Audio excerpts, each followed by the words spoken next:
what do you do when you meet someone who you think, in Walmart, right? What do you think you need to do? So I think, so that's what we were thinking of, like just a discussion of like a composite. You all are experts and you know your role, so what would it look like? But the only question we're gonna ask is, would you prefer doing it in pair share, or would you just like to have an open discussion? We're open to that. I prefer open discussion. Okay, we heard from one person. Anyone saying otherwise? Speak up. Open discussion's fine. Okay. Open discussion. All right. So where are we meeting this person? In Walmart? Yeah, let's say we Okay. meet in the mall. Okay. Well, and I say Walmart because I remember that just always just, for the longest time, sticks in my head. I was in Walmart and I was in one aisle. Yeah. And of course I didn't understand the language and just him talking very loud. But I didn't know, is he yelling at her or what? And I came walking around the corner, and as I was walking around the corner, he was yanking at her hair, but just like that, You saw it actually. Yeah, and I just was kind of like, he gave me a dirty look, and she just had her head down, And so, cause I was just like shocked, Right. like, he did this, in public, So like, openly. so openly Yeah. like that. And I just kind of like following her, around Walmart to, Oh, to keep an eye. yeah, just to, cause Yeah. I was, And sometimes they may do that in public on purpose, right? Just to further humiliation, often it's a thing that does happen behind closed doors, but, it does happen where sometimes it's like, I'm gonna, show you how not afraid I am, show you how much control I have over you, the extra fear. that comes with well, that. and then I felt like, exactly that. And like, he's probably saying, see, and no one did anything about it. Exactly. And stuff. And then I think, okay, God, wonder what's going on at home. But that situation, that was several years, and that is like, in my head, for whatever reason, like if it just happened yesterday. Can it be dangerous though? I wouldn't know how to react, because you can put them in more harm if you stepped in. Right. You call law enforcement, any of those scenarios could further hurt them. Yeah, and if there's no way to talk to the, her, Right. in this By case, herself. by herself, that is a tough situation. I had a similar thing happen. My partner and I were at In-N-Out. I was waiting in the car because he went in to order, and a couple pulled up next to us in a car, and they were yelling really loudly, and I couldn't really tell what was happening. I was trying not to look like I was listening, and I'm still not sure. It could have just been an argument, like a really toxic argument. I couldn't really tell if it was one-sided. But one of them, I don't remember which one, was talking about kicking the other one out of the house, and you always do this, and the other one threatened to call the cops, and I had a moment of like this is what I do, this is my work. I'm not a direct service advocate, but this is still my work, and I don't know how to react in this situation. Do I try to go talk to them? Would that even be helpful? What if they're just, they could just be having an argument too, and I didn't want to, bring that in. So, I didn't end up doing anything. I think one of them did end up calling the police though, but. Let me frame this question in a different way. What if that person was speaking in English? What all of this happened in Walmart, but the language was English, or was a language you understood? Would you have done anything different then? And this is for everyone. Yeah. It's just a question to think about. I don't have an answer. I don't know what I would do in the moment, but what would you do? I think you can,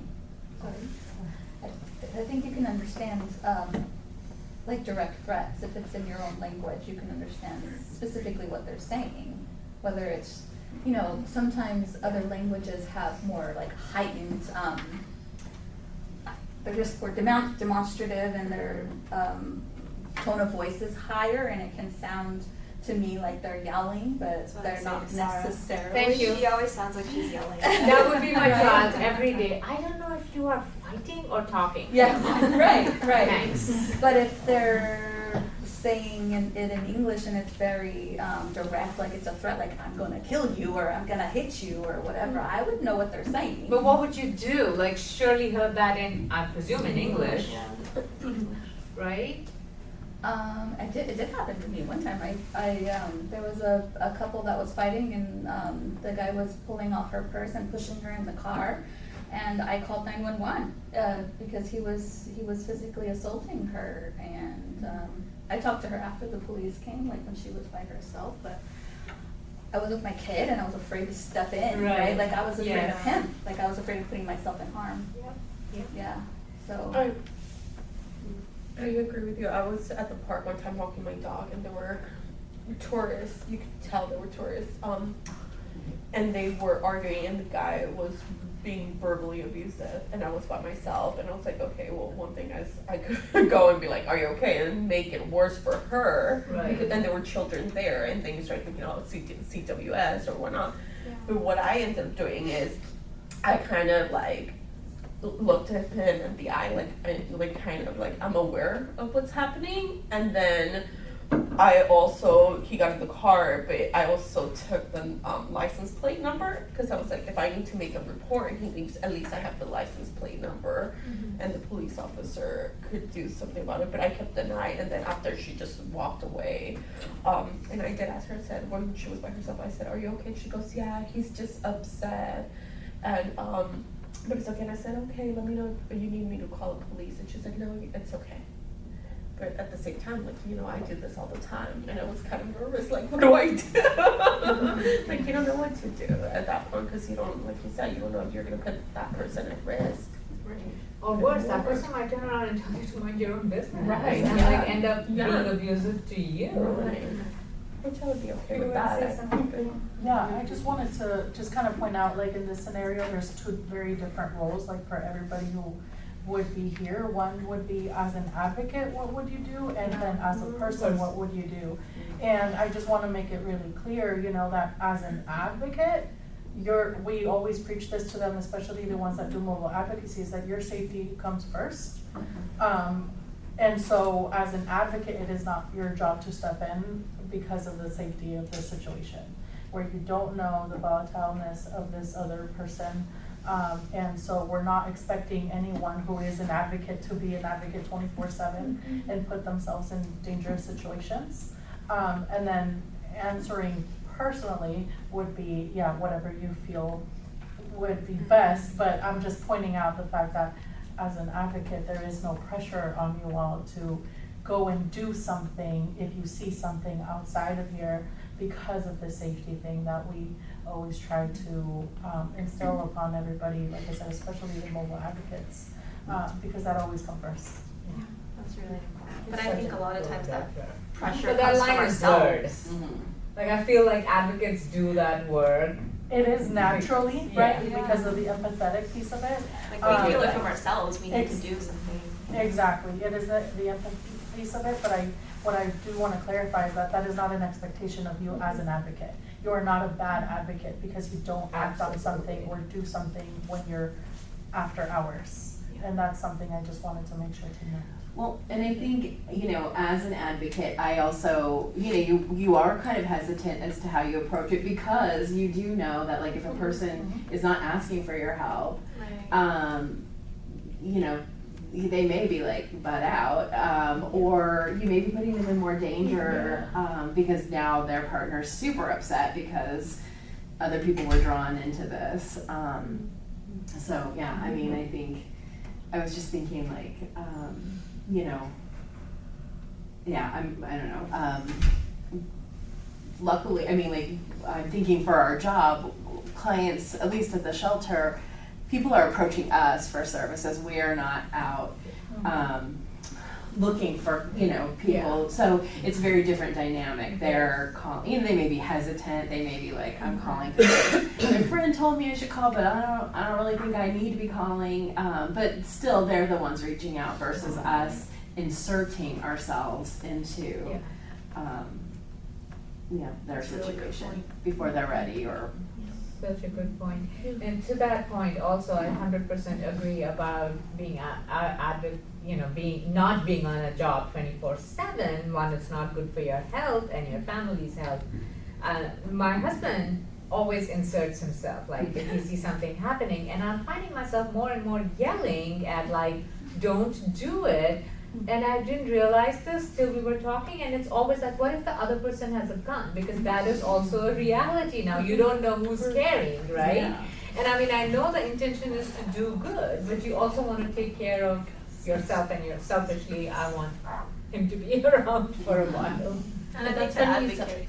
I was gonna say that's funny that you said that because when I was with my dog, that was like the thing that like came to my mind, like just remember the license plate because like you don't know he has a gun, like you don't like so it's not smart for me to go and do anything. That's really important. Yeah. I mean, for me, in my situation, I think sometimes the advocate training gets in the way because I got in my own head when I witnessed it because I'm remembering back now, and it was a couple, like a young woman and a young man. They weren't Asian, but the guy had been saying like, well, you hit me the other day, like he was referring to her hitting him, but then he was trying to kick her out of the car. So in my mind, I was like, my instinct is to ask her, are you okay? But what if I need to ask him? And like how do I make sense of this conversation that I'm coming in halfway, without having any information? So I think it was that. Just like not really knowing, how to respond or who to even respond to. But I know it's tough because then you think like, well, I should have done something, I should have said something, but it's not always appropriate and it's not always helpful in some situations. So. Okay, so let's say we met them, the meeting happened, and not in Walmart. Let's say the meeting happened here at News. Because you want to be an advocate here or wherever you're doing mobile advocacy. What would a disclosure intake look like? What do you think? Huh? Next slide. Oh, sorry.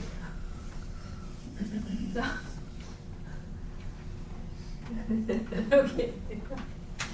So I mean, before we talk about disclosure intake, just some of the things I think a lot of you guys already brought this up. But just some considerations, is like who is with this person. Sometimes you're seeing something that looks abusive happening there, but sometimes it's just someone that you think, might be experiencing abuse from other signs, and who's with that person. Sarah talked about how a lot of times, Asian women go in with their mothers-in-law, their sisters-in-law, or their sisters. But you don't want to just assume that just because she's with another woman, it's okay to just ask, right, or to bring something like that up because that other person might be the one who's either condoning the harm or contributing to it or doing the harm themselves. Translating, interpreting is a big thing. What if this person was speaking English, but what if they're not? And do you have a process for providing interpretation if needed, or what if they do speak English, but maybe they're not comfortable speaking in English. These are hard things to talk about in any language, especially in a language that's not your mother tongue or the language you're most comfortable with. And then we did talk about this. So yeah, so what if it's your admin staff?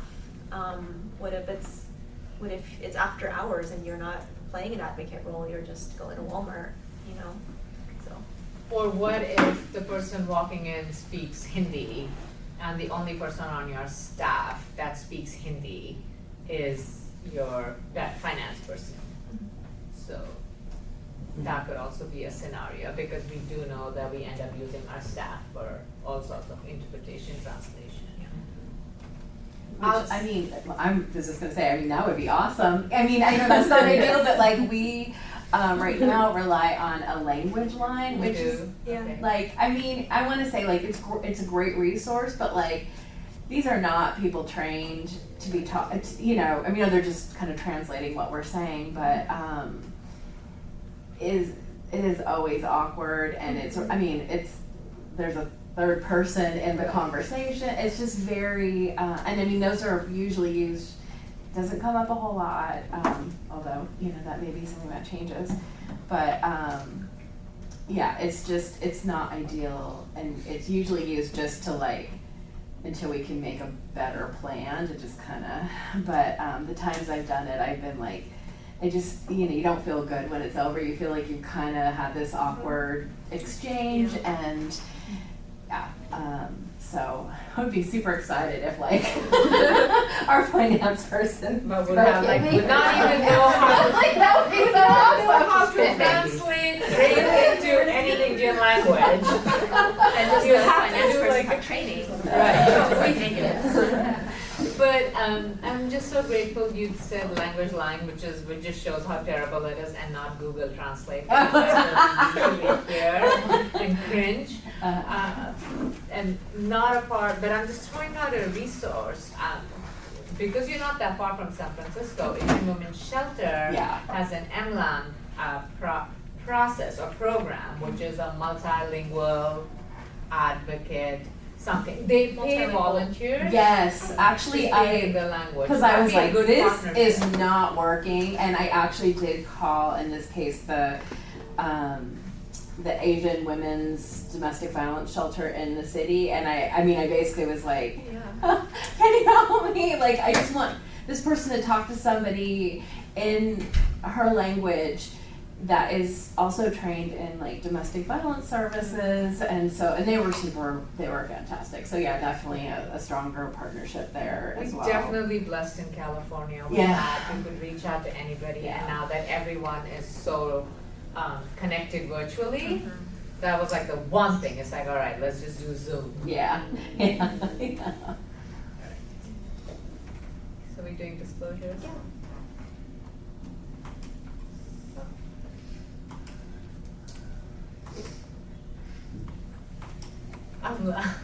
Go ahead, Shirley. No, you. No, I think we already, some more considerations, I think we already spoke a little bit about it, that we don't necessarily have terms for domestic violence, sexual assault, gender-based violence, marital rape, or even who all is doing the harm. And Condoning. yes, that's what I was laughing at.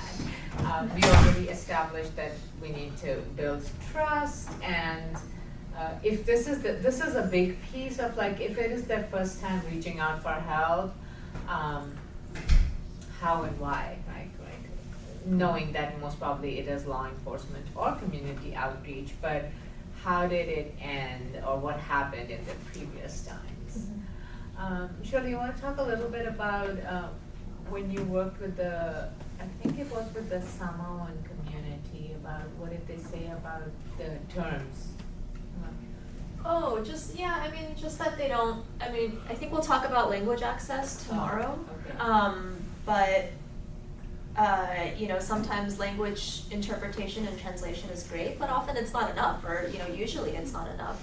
Like a one-to-one translation isn't the same as just being able to communicate in the language, because sometimes there's no terms for these things. Sometimes there are terms that you could use, but they have a different connotation, or they can only be used and applied in certain situations. So it's, I think that all plays into the complexity of speaking to somebody who, isn't as comfortable in English as their home language. Thank you. I think we've spoken about all of this in some way, shape, or form, right? I mean, we obviously know you all will keep confidentiality and honor the privacy, but also just lifting up in intake, which will probably take more time, that what are they scared of? So sometimes if I work with a client from Bangladesh, they may want someone that speaks Bengali, but does not want someone from their community, would want someone that speaks Bengali from India. So those are the little pieces, because they don't want it known in their mosque or church or community that this is happening. So just kind of in safety planning, talking about, okay, who are you scared of? Like, is it okay to go to a church member? Is it not okay to disclose this in your church? What does community look like? Like, who could be a part of your community? Things like that. And then, of course, that's another question, sorry. Of course, then there are other things that happen at the same time: forced marriage, child marriage, honor killings, the cutting, etc. Also want to just lift up the slight difference between forced marriage versus arranged marriages. Arranged marriages are kind of sort of like, you meet the person, you may not know them, you get married based on religion, culture, economic status, whatever, going into the marriage that it's going to work out well, which may or may not happen. It's not necessarily that arranged marriages don't last long. It's kind of like violence, right? I mean, you could be married and be in a really terrible toxic relationship where you're just unhappy with each other, but that doesn't necessarily mean that it is an abusive marriage. You know, you have to decide if you want to get out of a toxic marriage or not. So I feel like that was my difference, which I don't think people will agree with. My mom will not agree with that definition of arranged marriage at all. They are often conflated, but I mean, I think, have you guys seen that show on Netflix called Indian Matchmaking? Oh my gosh, stop it, such a stereotype, but okay. I mean, I think that's, not being from the Indian community, that's how a lot of arranged marriages happen, is like, you're introduced by a matchmaker, or you're introduced by your parents who do the background, this person is their background, what they're doing for a living, and then you arrange it so that your children meet each other. And then I think the key is that in an arranged marriage, you may not know that person for a very long time. It may be somebody chosen by your parents, but in the end, you're saying, yes, I consent to marry this person, and I'm going to marry this person.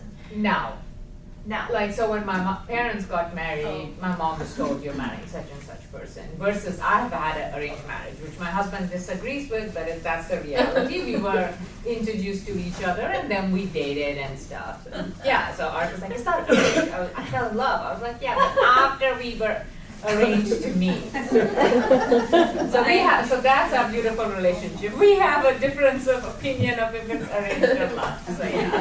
There's definitely like a gray area, and one can lead to the other. If you get an arranged marriage arranged, and then you say, no, I don't want to marry that person, and your parents say, like, you have to, otherwise, whatever, consequences.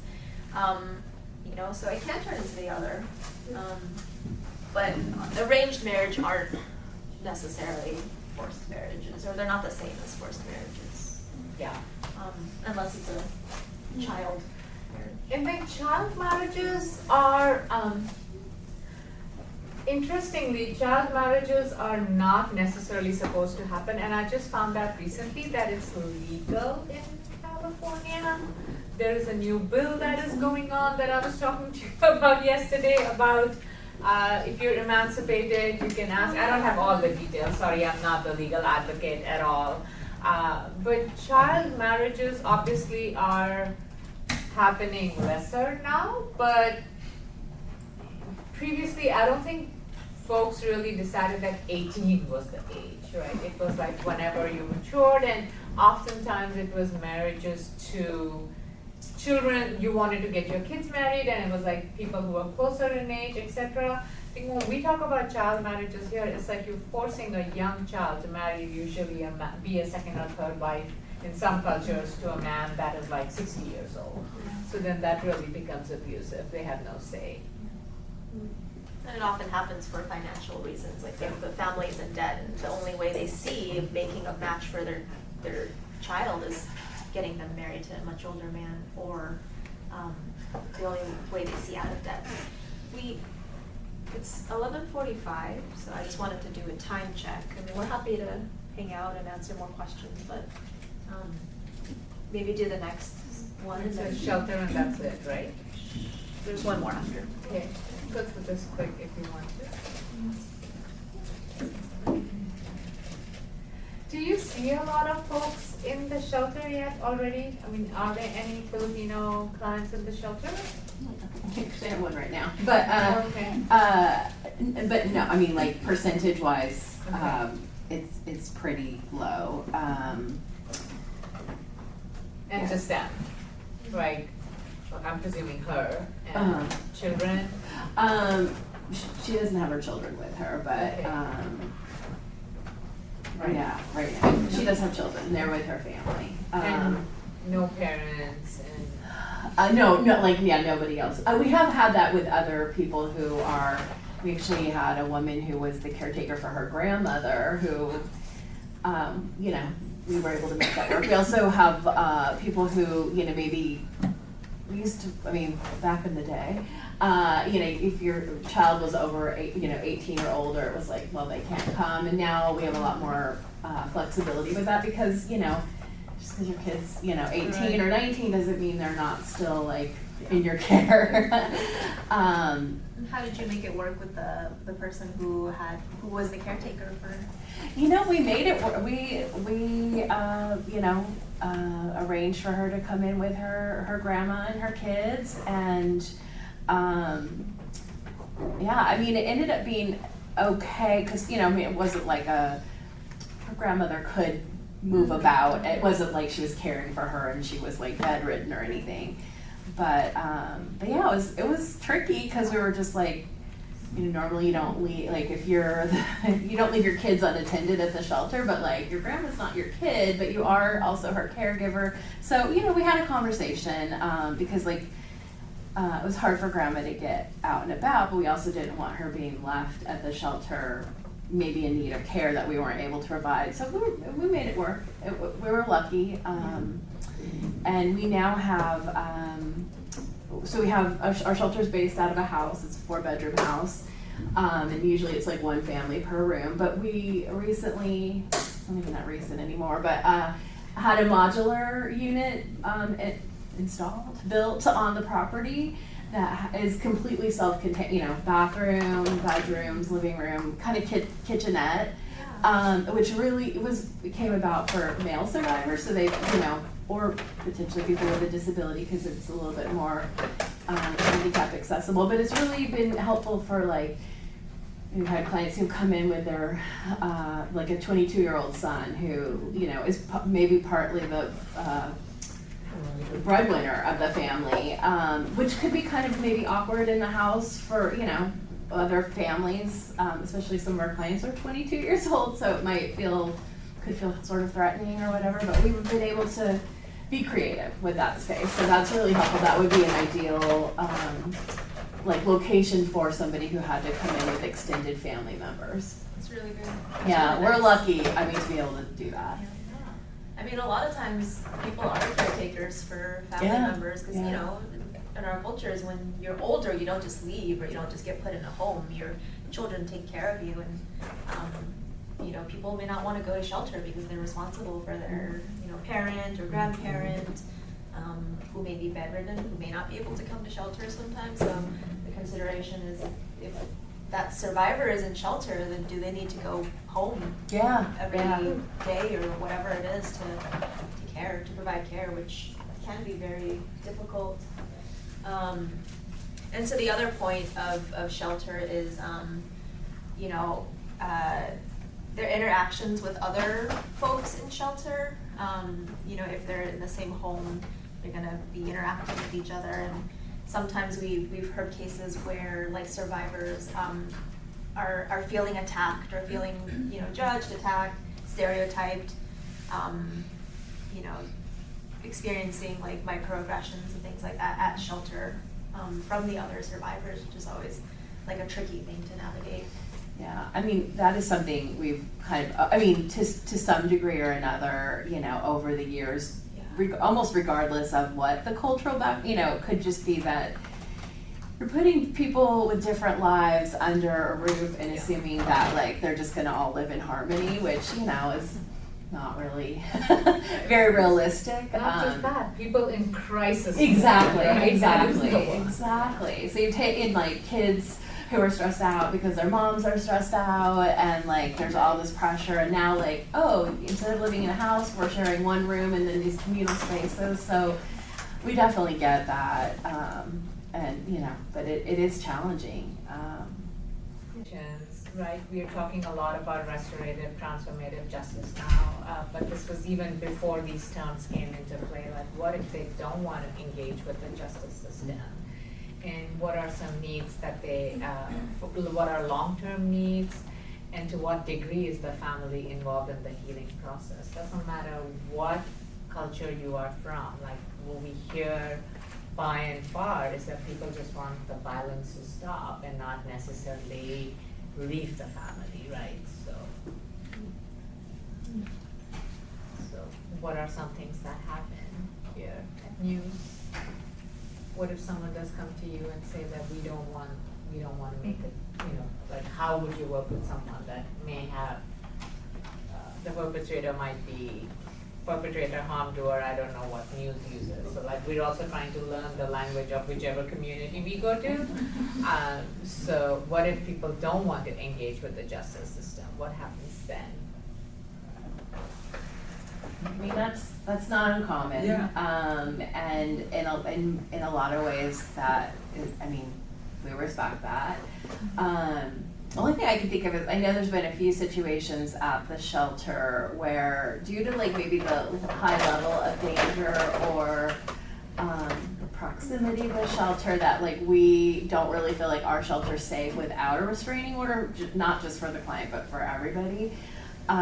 So, I mean, that has happened a few times where we had to kind of look at a different option because we didn't think it could do that safely without that in place, and they didn't want to do that. But for the most part, I feel like we're pretty good at, letting the client drive that decision. I mean, sometimes they come in because they're already, the justice system's already at play and they want it to stop, and that's obviously out of our hands, so, we're not gonna be able to fix that necessarily. The biggest thing is safety plan. That's what I was gonna say, safety planning. And when they're in shelter, then they kind of get referred to our program for like maybe the long-term need of housing, self-sufficiency. Yeah, we've really, noticed that, where people are and what they need during their shelter stay is, I mean, they sometimes are like, I can't deal with counseling, I can't, I am just trying to survive and make sure, I keep my kids fed. And it is after shelter that, it's not like, oh, shelter stays over and you're housed or that's been resolved. Everything's fine now. I mean, that's when like that next level of stuff comes up and people can start to, open up to counseling, like have the mental capacity to take something else on. And it's usually that's when they're, okay, he's bothering me, maybe I do need to get a restraining order. And we see it, now I think, right, I need therapy now, because now they almost have the shelter staffed 24 hours a day, to be able to talk to, and when they leave shelter now, It all comes rushing. it all comes to a head and then wanting, that's why I said, you said it perfectly when it's after. She said survival mode, right? Yeah. If you're in survival mode, you're taking care of immediate needs, and then after that, And a lot of times the clients stay with me for a long time. like stay connected and. Oh, yeah. I think it's important because, healing, like you said, isn't just, well, Yeah. I'm done. Yeah, you're not like, let me check the boxes, okay, I'm all better, Yeah. Go ahead, Shirley. So these are two of my favorite quotes, and Shirley also picked them up. So I love I got that. this from you. So, I Yeah. mean, cultural competence we're not, like I said, we're not here to be like, well, AAPI people are like this, this, and this, and now you know everything, and when you go meet a Filipino person, you can say, well, you're Catholic, you must be this, your family must be this way, right? It's kind of learning about, what this person's background may be, and, putting that in context of how that person might be behaving, but still applying it or still treating every person like an individual who is a member of that culture, and has individual needs and wants and things like that. So knowing about culture helps, but it's definitely not the, you know, the final end goal. And it is a lifelong process. It's not just, well, I learned about AAPI people, now I don't need to learn anything else. The last thing we wanted to uplift is that culture is not a justification for violence. And sometimes, you know, I've had this question before in trainings, is like, well, you know, we want to preserve culture and we want to honor culture. So how can we go into communities and say, well, it's not okay to, you know, for the males to be a head of household if that's the culture. Or it's not okay for, you know, children to have to take care of their parents if that's the culture. And I think our response is always, well, violence is never okay, abuse is never okay. And just because something is in some culture doesn't mean that we should not touch it. And also culture is something, it's not static, right? Culture changes all the time. And then part of our role as advocates is to be a part of that culture change, is to figure out how to create new norms and new values in cultures. So one example I love from the Hmong community is that traditionally when a woman is married, her spirit and her soul belongs to her husband and her husband's family. And so what that means is that if they were to get divorced, or if he were to die, she can't get remarried because her spirit is with him. Her spirit is, you know, it's not with her anymore. She belongs to him, like fully after death even. And that's a part of the culture. And there's a lot of, you know, beautiful things that come out of that as well. You know, your connectedness to your husband's family, them taking you in. But at the same time, you know, there's things that are harmful, as you can imagine, that happen when you have those beliefs. And so the Hmong advocates in California and Wisconsin, they are a really powerful group of women, and they created a new cultural practice where you can invite a shaman to, if a woman gets divorced, she can invite a shaman to recall her spirit back into her own body. And so that, you know, she has her identity again, she has agency, she has, you know, she has her spirit in her body. And then she can get remarried. If she wants. She can get remarried, she doesn't have to get remarried. So I thought that was really beautiful because it's, you know, it's creating a new norm, but still remaining, you know, still honoring that culture, not just saying, well, we don't like this, we don't, you know, we're not going to believe this anymore, we're going to be Americans now. So I think just cultural shift is something that has happened and can happen. So we are at time, but Exactly. we did want to just also leave you with that tomorrow. We're looking for reflections from today. We'll talk a little bit about how to navigate systems and what are some barriers, approaches, and some outreach and engagement strategies if you so want. But between now and tomorrow, because we know you don't have anything else to do, because we know you'll be thinking about us, if something comes your way, just let Gina know, or if you have some thoughts you'd rather talk about tomorrow, we're happy to hear it now, or tomorrow morning either. Yeah, they should say what would you like to discuss tomorrow. So if something's coming up for you, if you like want to go, you know, talk more about something we brought up today, or you have questions still, we're happy to shift plans, and we want this to be useful for you. Thank you. Yeah. Thank you. Thank you all. Thank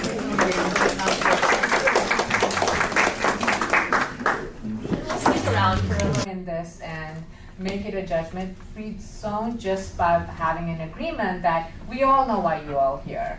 I mean, I don't know if news pays you the fantastic living wage, but we know typically that's not the case with nonprofits. So we know you're here because you're advocates and you want to do good for the community. So just say if you have questions, you know, if you have any thoughts or any ideas. And also language keeps changing every day. So there's never going to be a time when we can all be politically correct. So it's a matter of learning, and so understanding that we are standing here not to judge, and also because if you're asking questions, that means you care, or if you want answers, that means that you want to be the advocates that you are. And having said that, I see a few new faces in the room today. So just want to start by saying I'm Sarah Khan. I'm the Director of Programs at the Asian Pacific Institute for Gender-Based Violence. My pronouns are she and hers. And here's Shirley. And I'm Shirley Liu. I am a program manager with the Asian Pacific Institute on Gender-Based Violence. Pronouns she, her, and it's nice to meet all of you, new faces. I'm actually really, really bad with faces, and I recognize some from yesterday, but you guys, aren't wearing the same clothes as yesterday, aren't sitting in the same places as yesterday, some of you, so to me, you all look kind of new again. I have to say, I'm really terrible with faces. But if you are new to us today, we'd like you to kind of introduce yourselves just a little bit, maybe something you hope to get out of the training, your role, and obviously your name. I can't call on you because I don't actually know. Sorry, I wasn't here in the beginning portion, but I sneaked in late to the presentation. But my name is Yuni. I am bilingual case manager for the crisis intervention department. And what I'm hoping to get out is just learn a little bit more about what AAPI was. I came in at the end of the presentation and you guys were using AAPI and I was asking, what does that mean? So just learning a little bit more about what is AAPI. Thank you. And I was in here yesterday. My name is Araceli Vargas and I am one of the bilingual advocates for victims of sexual assault. And I would like to learn more on how to work with other ethnicities and like Tracy said, not to say the wrong thing with people and stuff. Nice to meet you. And then I saw Hannah. My name is Liliana. I'm the shelter case manager, and I really hope to learn more in-depth kind of differences culturally so that I'm able to help them, any clients that we have achieve their goals while they're with us and really understand how best to make them feel comfortable when they come into shelter. Good morning, Sandra. I'm a housing advocate. I wasn't here yesterday, but I'm here today. I look forward to taking home everything you guys have to offer. So piggyback on everything they said, I think pretty much that entails everything that I hope to get out of today. Thank you. Thank you. Thank you. Anyone else who's new? I don't remember faces, but I do remember this is the housing and shelter over here. The intake is there. You the different. But some of you I know have moved around from yesterday. So. Well, thank you so much. I just want to start by saying that we ourselves don't know what is the right term to use. So some people say API, some people say AAPI, some people say NHPI. Basically, it's just like the continent of Asia and the Pacific territories. Shirley, if you want to talk a little bit, I pulled that slide up. Thank you. Yeah, I mean, so just a little bit more context setting. We talked about this yesterday, but when we say AAPI or API, it more or less it's interchangeable. You can get into the weeds of identities and nuances of that. But when we say AAPI, we're typically referring to all of this. And of course, like I said yesterday, it is a matter of self-identity. So somebody from particularly West Asia or the Pacific Islands, they may not identify as AAPI. They may not say I'm an AAPI person, but many do. And so here's some of who we talk about when we say AAPI. The official term, I think, is now AA and PI. and that the US Census just has like certain countries, like it does not have Central Asia or West Asia. So bottom line, ask the people what they want to be identified as. And then also, if you're doing, American Canyon has a huge Filipino population. Some of them may identify as Pacific Islander, some of them may identify as, as Asian.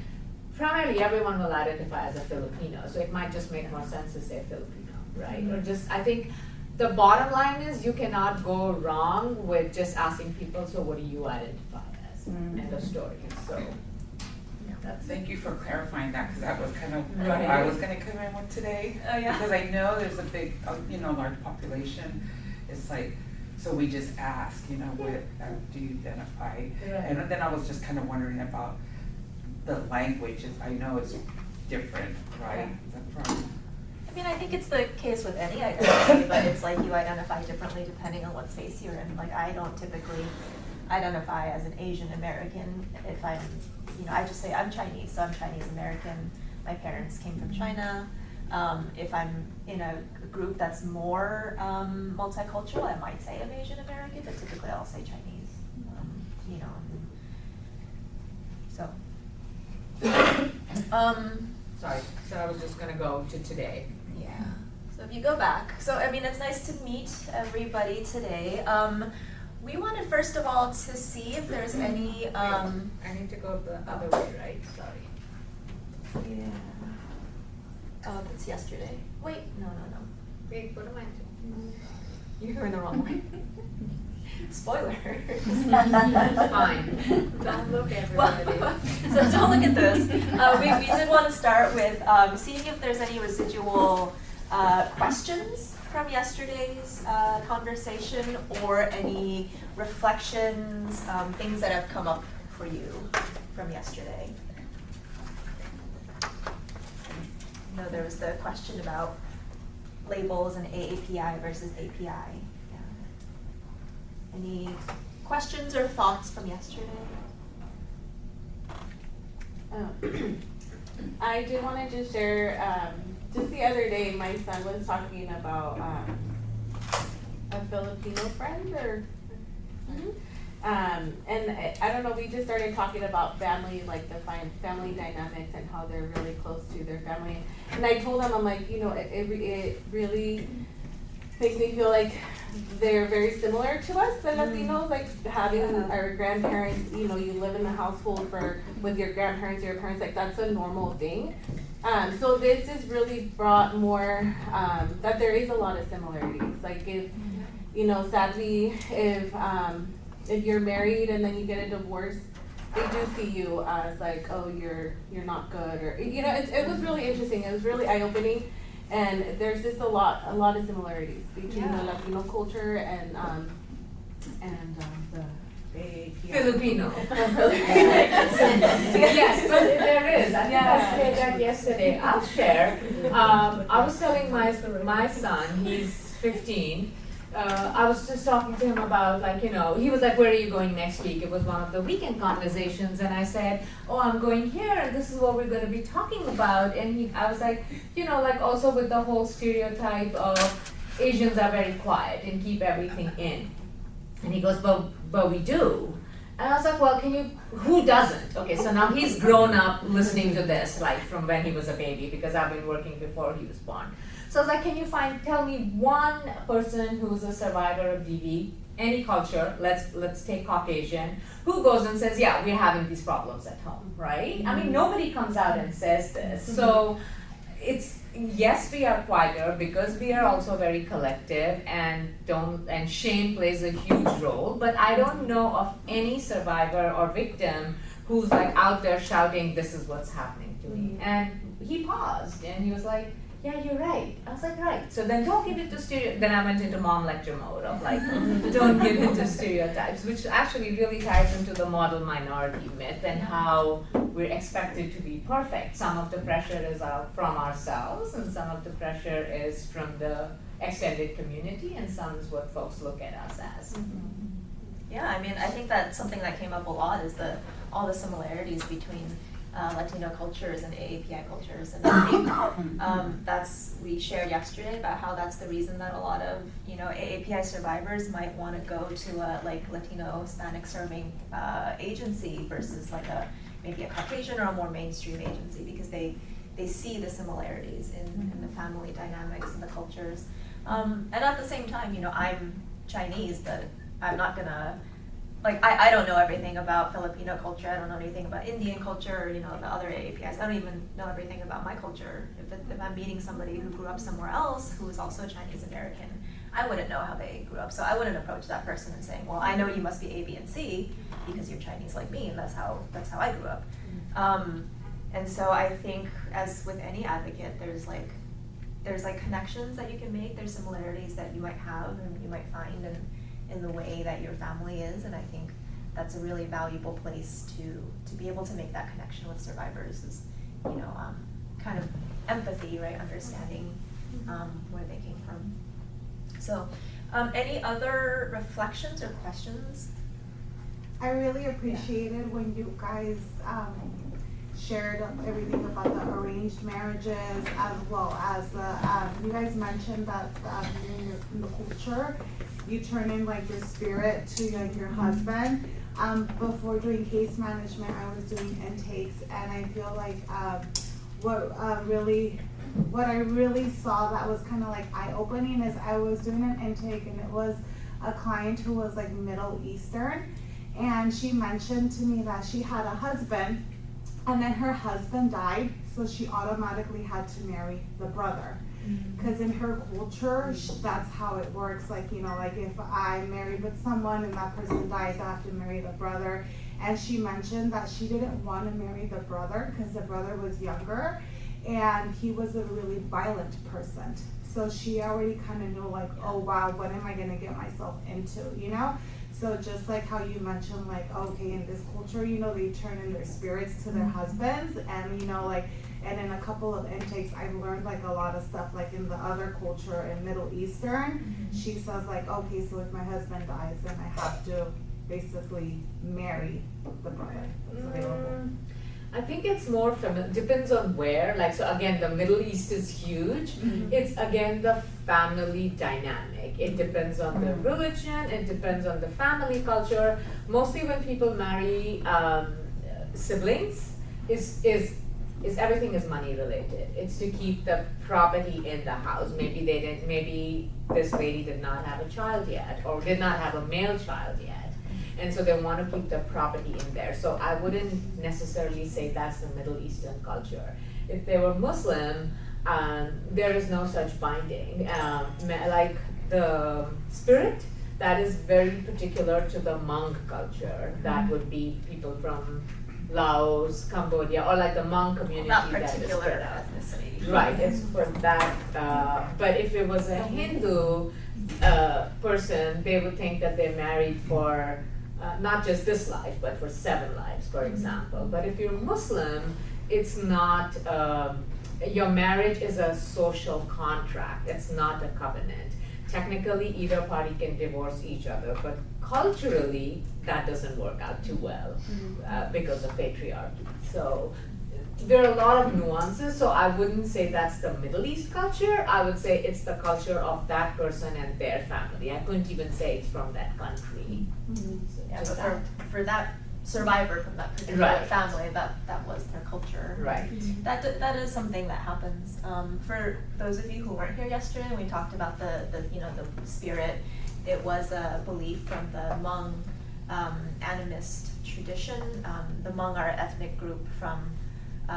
There's no country that's the Hmong country, but they're from Laos, Cambodia, southern China, and a lot of them have come as refugees to the U.S. and settled mostly in California, in the Central Valley, Sacramento area, and Wisconsin, some in Minneapolis too, I think. And one of their traditional beliefs is that when a woman is married, then her spirit belongs to her husband and her husband's family. And what that means is, her identity, her being belongs to them, belongs to him. And so if she were to get divorced, which isn't something that typically is allowed, or if her husband dies, then she doesn't have her spirit in her body. She's unmarriable because she's a woman without a spirit. Her spirit, you know, is with him. And so it's like, even when you pass away, your spirit is still with your family's, your in-laws' family. It's a particular belief, yeah. Does that go both ways, or is it just It's, Yes. What do you think?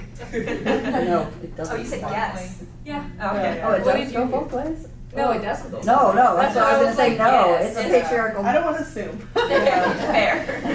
No, it's, yeah, no, it's one way. It's, you know, the husband owns the spirit of the wife. And so, you know, there's a lot of advocates today kind of challenging and pushing back and creating new norms and traditions around that more traditional belief. So, and the marriage customs, I think in widowhood is something we didn't really address yesterday, but there is a lot of different traditions and cultures around like what happens when your husband dies.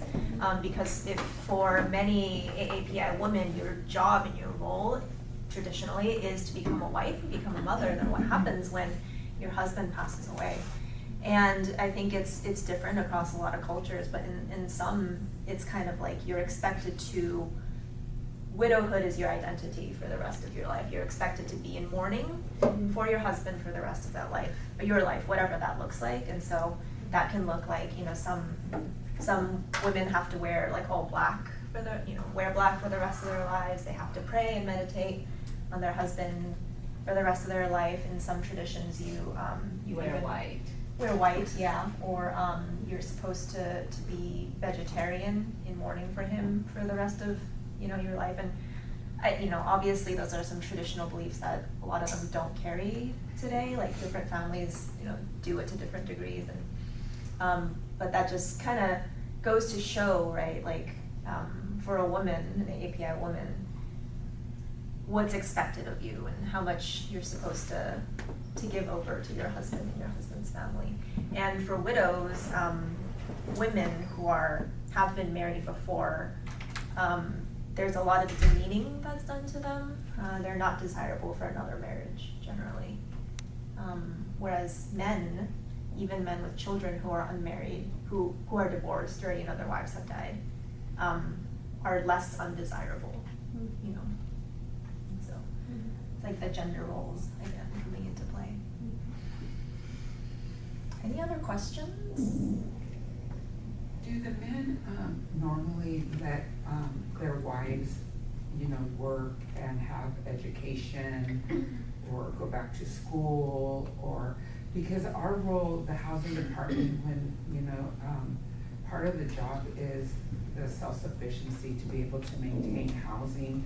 So obviously that, you know, the client has to go to work and stuff. Is that allowed in some of the cultures? Yeah, in a lot of the cultures, I would say yes. Women, you know, are expected to work, but often there's less expectation of them to work than there is for the men, and to make a good income.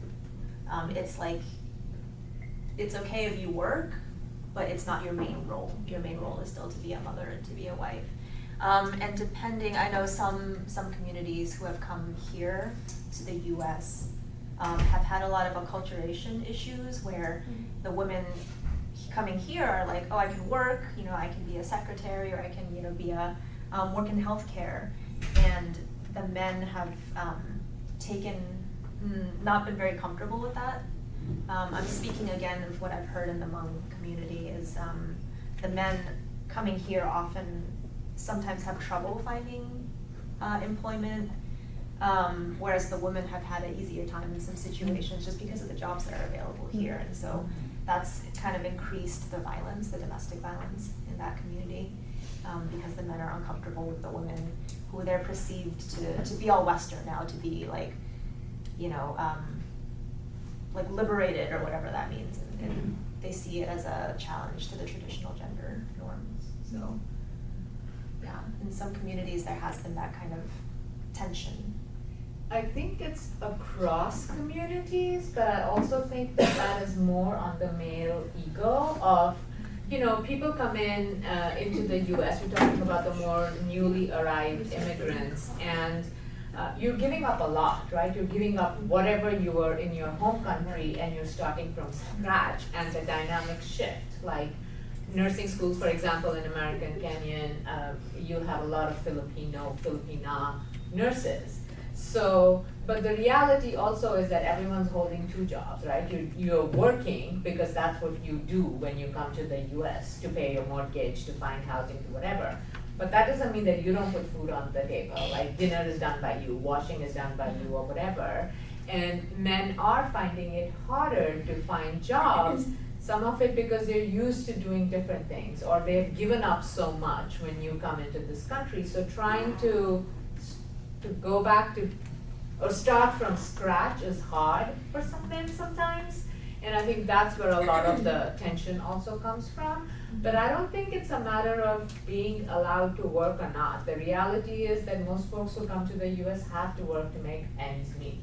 So that just happens. So I think like in terms of if you're working on self-sufficiency, that should happen regardless. Maybe then that will also stop the abuse if people are self-sufficient.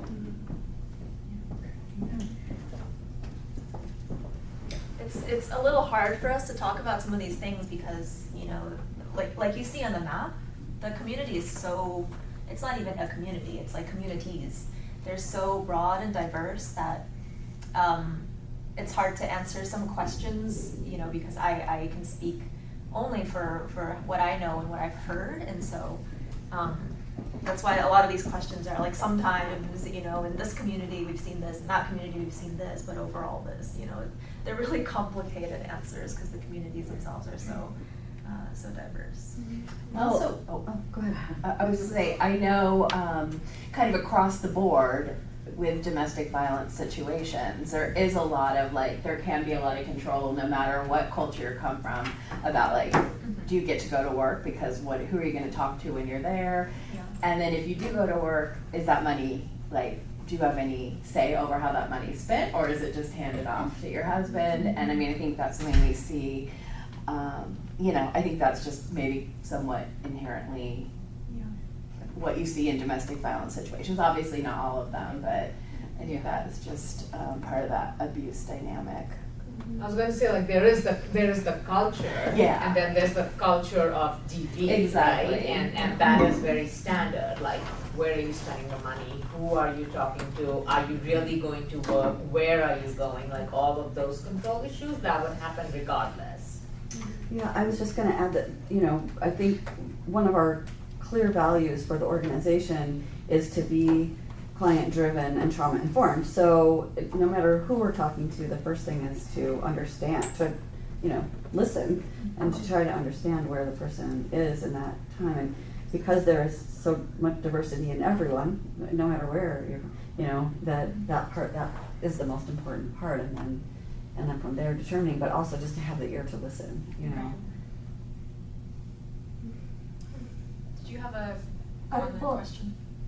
More of a statement. It kind of feels like a little bit of a disservice that we're putting so much under an umbrella term, and it's so diverse. Thank you. So I was like, don't get me started. It really does. But then it goes back to the individual and being that trauma informed, and it goes back to what we're doing here. And I think that's the most important thing is to look at the person as an individual. And where they're coming with that trauma. Right. But I feel as though it's just too much of a broad umbrella term with so much diversity. Yeah. And it kind of does a little bit of disservice to lump everybody in one category. It's definitely a challenge, and I think that's something we struggle with too as an organization, because in many spaces when we show up, people see us as we're AAPIs, we're representing AAPIs, and we're like, no, we're not.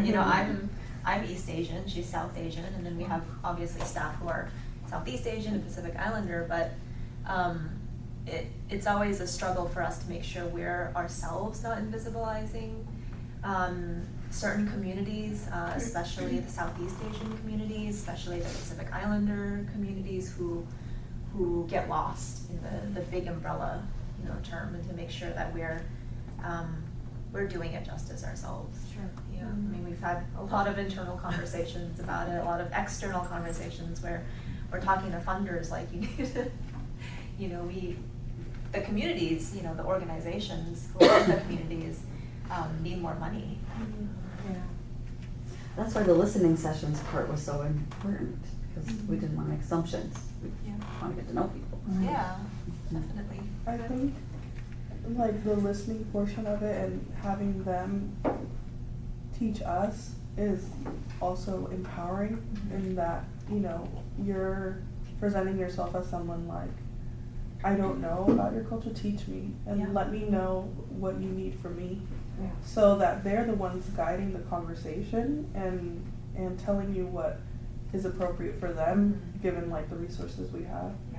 And like I still remember like one of the organizations that I remember a lot when I went to school in Davis is they had a program in Knights Valley where they had community members there, for like low-income farm workers, be involved in like actively involved, like they would pay them or they would like have them a part of the discussion of how they would like to receive services like healthcare.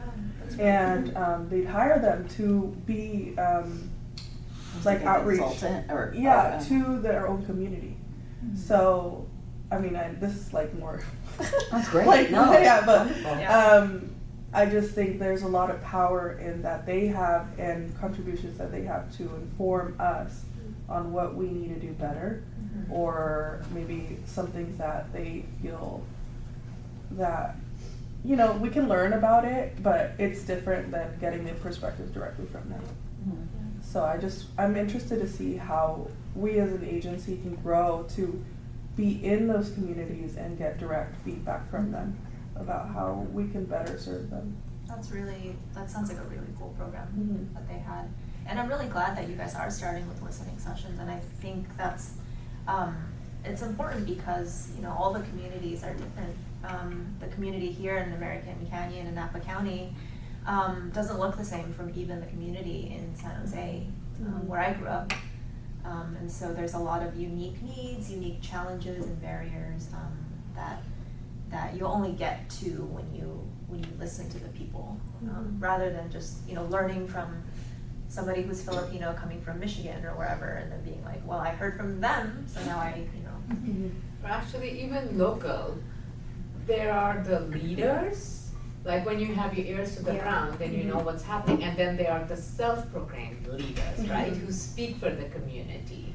I think that I can say that for ourselves as well. My community, we're having this big WhatsApp fight about someone said something about something that's happening in Kashmir, and they're like, but you're not the leader. And so I'm like, I didn't say anything, I just troll. Like, who gets to define who's a leader, right? So I think that happens a lot in a lot of new things. Like you'll see, we think we're talking to the leaders, but would the community go to them, or are the mainstream folks that are going to them? So kind of keeping that eye open as well. I'd love to, for you guys to keep thinking about this, and reaching your local community. We do have a section towards the end where we'd like to brainstorm together with you different ways that you can engage the community more, and who to talk to and where to go. I think that's something that I'm already hearing a lot of, so I'd like to keep going with that. I think it would be very helpful for us to learn about that, and also for you as well as an agency that's based here. Can we move on? Yeah. Yeah. Okay. We kind of sort of. Oh, okay. Yeah, we just did that. So we're talking first about the model minority myth, and I think this slide is a good backdrop to talk about that, because I'm sure you've all heard the model minority myth. Asians. I don't even know if Pacific Islanders are included in that model minority myth. I feel like often it's talking about Asians, but when you think about that, and you think about how Asians are seen as very high achieving, very well educated, very well off, and low criminal rates, low substance use, everything good, nothing bad. That this alone, if the map wasn't enough, shows you how diverse the community is. and how many different ethnicities, groups, backgrounds are represented within the community. So that's something that the model minority myth kind of erases. And it, we'll talk about language access later, but obviously it's important for language access too. So the AAPI community is actually extremely diverse. I mean, even if you look into one particular community, my family my parents came from China, mainland China, in the late 80s. My parents came here. And my parents came here because my dad had a scholarship to study and get his PhD at Cornell University in New York. And then they moved here because my dad had a job at a software company around here. And a lot of the Chinese communities in San Jose, where I grew up, kind of had the same background. Their parents, came here for studies, got a job here, had kids, and settled down. But even if you look at the Chinese community in San Francisco, that's a completely different community. They came here much earlier than my parents. A lot of them speak Cantonese, not Mandarin. A lot of them maybe came from Hong Kong. They sometimes came as refugees after a couple of civil conflicts in China, Cultural Revolution and everything like that. And so that community is very different from my parents' community. A lot of them aren't software engineers. A lot of them are small business owners. They own restaurants. They own shops, things like that. So even among that one community, there's a lot of difference, and that's the same state, and that's like 60 miles away from each other. So if you bring in the whole rest of the AAPI community, like you said, there's so many different people that are represented there. In the model minority myth, Asians are represented as very high achieving and very well earning, but you can see in these graphs that's not really the case across all Asian communities. In fact, there's some that are just above the poverty rate or struggle economically.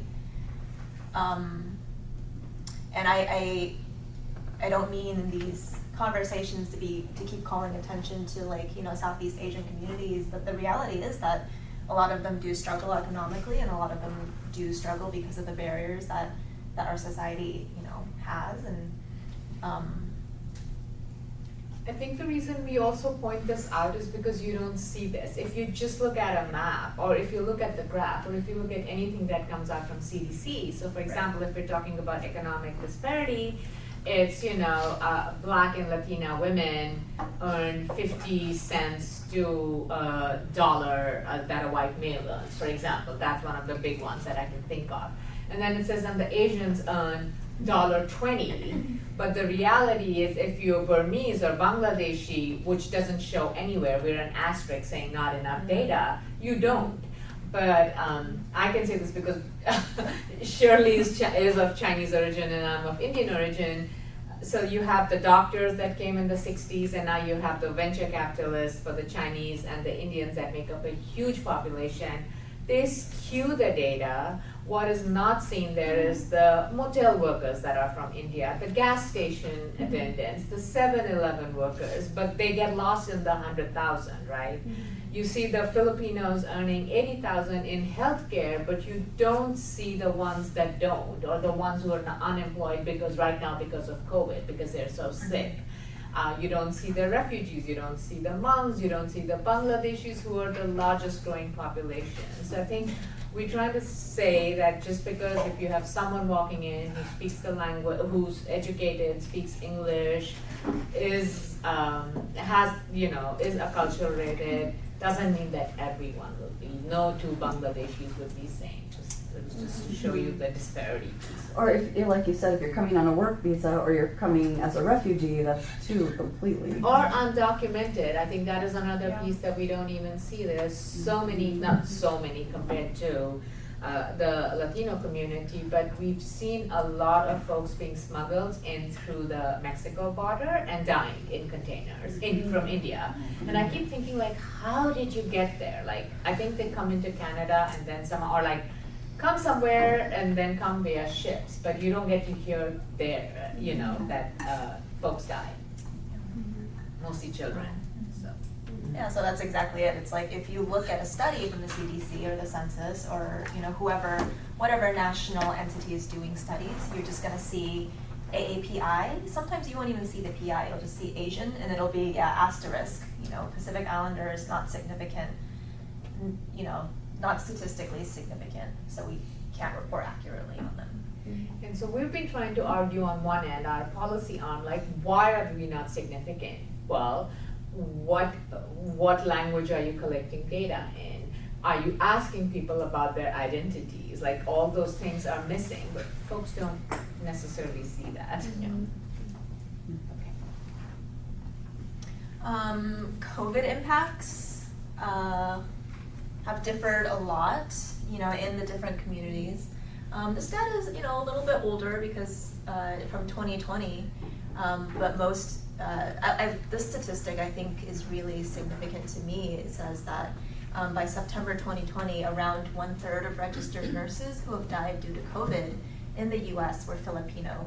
The Filipinos made up only 4% of nurses nationwide. So the question is, you know, why are they being so strongly more affected, you know, disproportionately affected, that's the word I'm looking for, by COVID compared to their peers in the US. The vaccination rates for Pacific Islanders, which was 55 at the time of the study in July 2021, lagged behind those of Asian Americans, 82%. So, you know, just shows you a little bit more of the difference, the disparity. In California, which is what this chart shows, the death rates for, you know, different groups, you can see that the Asian community sits at what, like under 50 or under 100?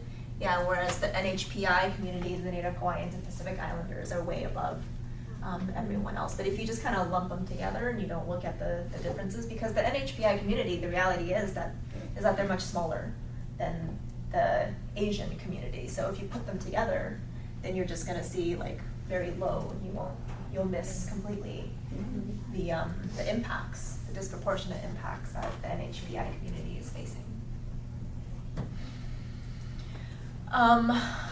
So like Sarah alluded to, why this is the case, why do these studies, these statistics, why do they keep contributing to the model minority myth? A lot of it has to do with, you know, how data is collected and how data is aggregated together, and the fact that everybody is kind of lumped together under one label.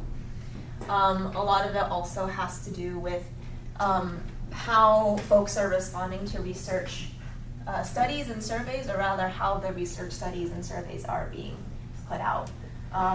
Often, so I know the NISFIS, the National Intimate and Sexual Violence Survey, that, you know, it's like the big national study that the CDC does every 10 years or 5 years or something like that, and it's coded a lot. I think it's where those things like 1 out of 4 women, 1 out of 7 men, like those things like that, where those statistics come from. That was done in English and Spanish, I believe.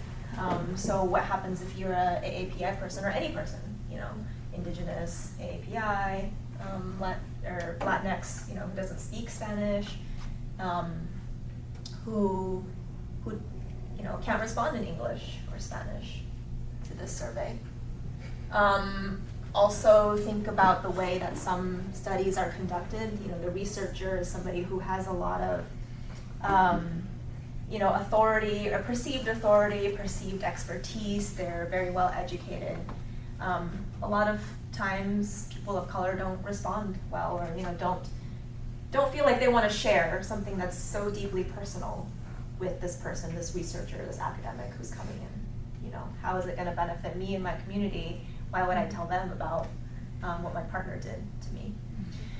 And a lot of times, if these studies are asking, and I know there's like, in the survey instrument, there's things that they do to kind of, to help address this, but a lot of times if the surveys are asking things like, are you a survivor, or are you a victim of domestic violence, a lot of people may not consider themselves to be, you know, a victim of domestic violence in those words, but they may still be experiencing a lot of the same harms and abuses that survivors are. So all that to say is that those studies often kind of hide the dynamics and the needs that are happening within the community. Other reasons that underreporting, underreporting of violence happens, or other reasons that it seems that AAPI communities don't experience a lot of violence, is that there's underutilization of services. We're very lucky and privileged in California because we have obviously a lot of cultural diversity and a lot of culturally specific, culturally responsive service providers who are there to serve the community. But in a lot of places there aren't these community organizations, and so a lot of times when a person experiences violence, they never reach out for help and they never report it. So it seems like violence isn't happening. There's also underutilization of preventative health care, preventative screenings. Often that's because it's just not something that's done. Something that's done culturally, or is not something that you're used to, is having to do preventative health screenings. Or mental health services. I mentioned yesterday how there's so much stigma and there's so much misunderstanding of mental illness in a lot of AAPI communities, that if a child were to say, I think I have anxiety, or I think I'm depressed, the parent might just say, just get over it. Why are you, stop being so sad. You have so much to be happy for. Your mom and I came as immigrants and we had to struggle through so much. Why are you so sad? I think that's something that a lot of my friends heard growing up from their parents. I see a lot of nods, so maybe that's something that you've experienced too with your people that you know. If I were to tell, I'm that parent. Even though I come with a lot of privileges, I'm definitely that parent. If I were to tell my parents, if I were to say I think I might be feeling depression or whatever, it'd be like, well, your mom and I came here with $50 in our pocket, I came with 200. We had to work through grad school and do this and do that, and I'm like, okay, I think it's changing now because there's a lot of, if you look at the news, and I feel like the news kind of covers it up for whatever reason, but there's a lot of young people who are committing suicide, especially AAPI or Asian American children who are committing suicide or just struggling with mental illness. And I think the parents or the grandparents kind of contributing to that stigma isn't helping. That was true of the American Canyon High School. That was one of the things that was recognized. I think there were three suicides in 1 year in that community in American Canyon. Yeah. And so I think that was one of the reasons why they did implement some specific programming for that, particularly, I think it was male. But anyway, that was something that definitely came to light. I mean, this is not my area of expertise, but I think I've heard also that it seems to affect young men more than young women for, I'm sure people have theories and ideas about why, but I'm not familiar. I just know that a couple of months ago, I was reading about somebody had jumped off of the Golden Gate Bridge, a young Asian person, I think he was South Asian. And in that same article I wrote, I saw it down near the bottom, it was like, this is the 30-something, I could be mistaken, but it was like, this is the 30-something time this has happened in this year. I was like, what? Like, I know anecdotally it happens a lot, but you don't see it in the papers, and that's why I'm like, I just don't think they're reporting about it. And not even going for services. It is changing, but it's very slow. And one piece of it is the perfection, right? And we see that, you'll see that a lot when we were talking to the folks from American Canyon. They were saying the same thing about you have to present this perfect facade. You have to be the perfect parent, you have to be the perfect child. You have to get good grades. If you're going to medical school or to nursing school, how do I not get a 4.0 also go to nursing school, right? There's that whole collectivism which then plays out against you. And I think people can't deal with the pressure. I think for men, young men and boys especially, they're expected to have this certain level of strength, especially mental strength. And I think that mental illness can be perceived as like not being strong. And I think, that's my just like 2-second theory of maybe why young Asian men are more affected than young Asian women. And in a lot of families, there's no, like, you don't talk to your family about your feelings. Like, if you're feeling sad or, if you're struggling with a relationship, you don't talk, it's like just not something that you do. You don't talk emotions. That sort of thing. I think that a lot of Asian families, stereotypically, but also not stereotypically, tend to be fairly closed off emotionally. Like, you've probably seen those TikToks of like, if you're an Asian person, your mom never said I love you, but she'll give you a bowl of fruit, or she'll be like, come eat. That's the way that she expresses love. So it's never I love you, it's never a hug or anything like that. It's expressed in different ways, but I think that can be very challenging for young folk. I did see one, I don't know if it was on TikTok or Instagram or something. It was this mom and this little boy was really struggling with his emotions, and he said it's something like, I didn't control my emotion. And David, have you seen that? Oh, it's the best thing. And then he ends up saying, these are emotions, Mama, these are emotions. I do better with my emotions. And just the way, if you haven't seen it, you should look for it, because it's so touching, because it's like this, he had the words for the frustration of knowing what emotion was and knowing that they're hard to manage emotions. And if we all had conversations like that with our kids, how wonderful that would be. I think I've seen that. You know what I'm talking about? It's so good. And I think it's changing. I think it's definitely changing. And there's a lot of people like doing a lot of advocacy and kind of messaging around it, which is helping. I think TikTok, for all of the bad things about TikTok, it also helps. Because it does allow things like that to become more known and more mainstream. It's also stereotypical, but so ingrained. So my child asked his dad and said, how come you all say love you, Grandma? Like, how come she says I love you all the time? And so we're like, what do you mean? And hugger, my mom's a hugger. And he goes, well, I thought Asians are not supposed to do that. I was like, there's no supposed to do and not supposed to do. And our reaction was like, are you getting this off of TikTok? Like, who do you know who doesn't hug in our family? And he goes, that's right. Because on the other side, and I can just say that for the South Asians, the concept of space is kind of missing. So you'll see people like stand really close to you and like put your arms around you. You will even see men holding hands, which is a big shocker here. They're like, oh, are they gay? Are they not gay? No, they're just two men holding hands and walking. So like, there's a lot of that physical touch because there's not enough space to like live in and all of that. So the concept of space is not there. So when I go back and take my family, my child always like, there's no space. Like, I mean, why are we piling up in the car? And I was like, this is what it is. My parents never hugged me growing up, and that was just normal. And my friends, because I grew up in a very Asian community, they never hugged their parents either. And my mom started giving me hugs like 2 or 3 years ago, and I think, I don't know why. Every time she does it, she comes in for a hug, and I'm like, this is so, it feels like it's so deeply in me to not, express love physically with my parents that I just think, like, this is weird, so I give her a hug back, but it's always weird. So. Even though I hug my friends, like my Asian and my non-Asian friends, and, other folks, but it's just like when my parents do it, because it's such a weird thing for my parents to show love physically, that it makes me really uncomfortable still. Do you hug me?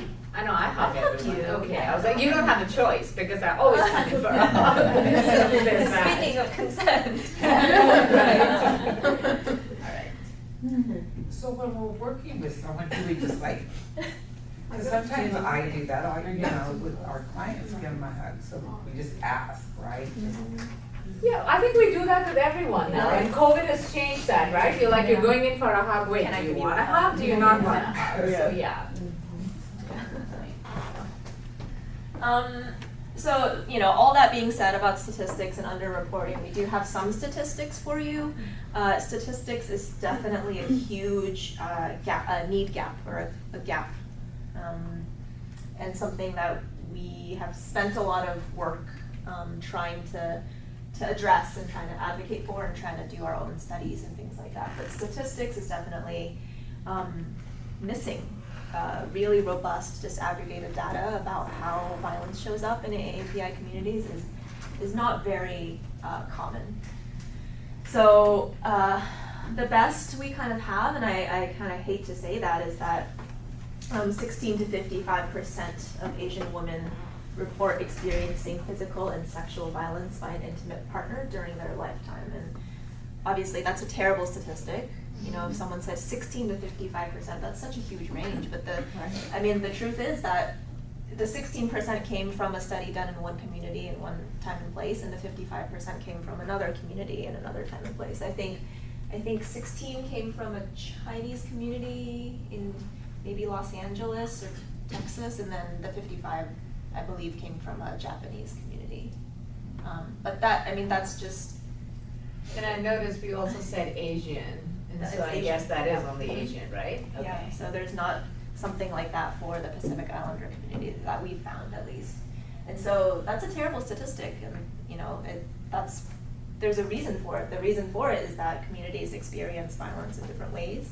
And also these data sets do tend to be fairly small because there hasn't been, and it would be very difficult to do a very robust national study of AAPI communities.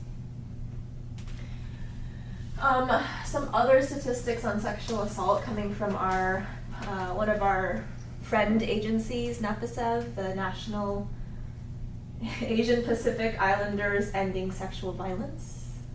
I'm sure you know what it's like, all the acronyms. But they've gathered statistics. So for instance, 82% of sexual assaults are not reported when the offender was a friend or an acquaintance. 23% of Asian and Pacific Islander women have experienced some form of contact sexual violence. 10% experienced completed or attempted rape, and 21% have had non-contact, unwanted sexual experiences during their lifetime. And then 40.8% of API men who have sex with men in the US have experienced sexual battering in the past 5 years. So violence does happen in AAPI communities, and it happens significantly. It's just not showing up in the mainstream and the dominant culture, the understanding. And this one says most AAPI students are not aware of what resources are available to help. And I think that's really important to point out, is that a lot of times people experience violence, but they don't know what resources are out there to help them. Here's some more statistics on sexual assault in the AAPI community. I believe this study was mostly focused on East Asians. It was done in Chicago, or the Chicago area. That's an unupdated statistic, but this graph, you can see that around 31% of Asian women experienced unwanted touching while in public areas. 4.8% of men experienced that. 25% of Asian women were pressured to engage in an unwanted sexual act, compared to 3% of Asian men. So I think we'll send these slides out to folks after this, so you can kind of browse. And we do have more statistics on our website and various fact sheets and things like that. I think that was last updated in COVID, like 2020, right? We don't have. Yeah, 2020, I believe.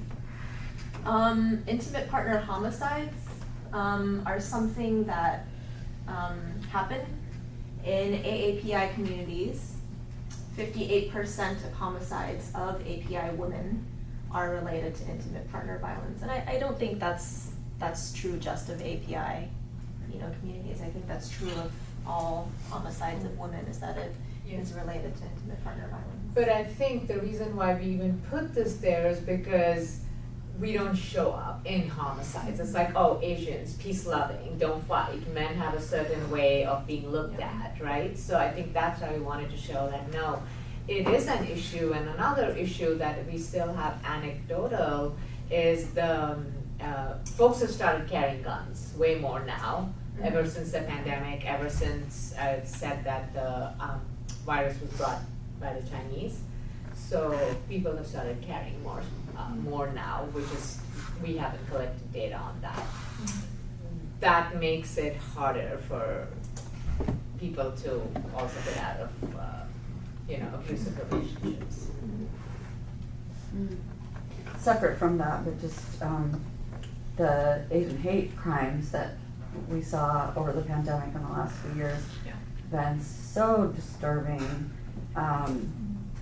Just for no reason, just other than Asian hate because of the pandemic and the politics and the blaming and who knows on the mental health, who knows all the reasons why, but just so disturbing to see that. And it kind of ties into what Shirley's going to talk about now, because so that was a good point. That's a good segue. Yeah, thank you for bringing that up. You've all seen the reports. We had not long ago in Monterey Park and then Half Moon Bay the Lunar New Year attacks on the elderly Asian community. 2 years ago we had the shootings in Atlanta, the spas. Every other day I feel like you see something like a woman in New York City was stalked home and then killed in her apartment, or like an elderly. My mom sends me these things and I try to tell her don't send me these things, because she sends me them with the videos. But it'll be like the Asian, often it's older men, like elderly, like seniors, or elderly women in San Francisco who are beaten publicly and things like that.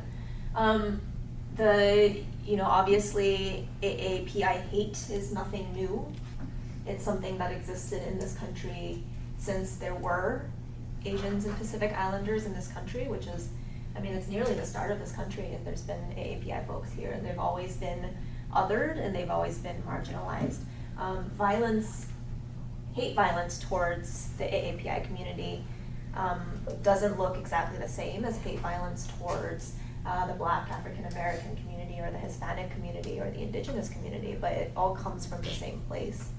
And the truth is that because of the model minority myth, a lot of times AAPIs are kind of pit against or set against other ethnicities to say, like, look at the Asians, they're doing okay. And Asian communities do benefit, have benefited from that kind of adjacency to privilege, or privilege even.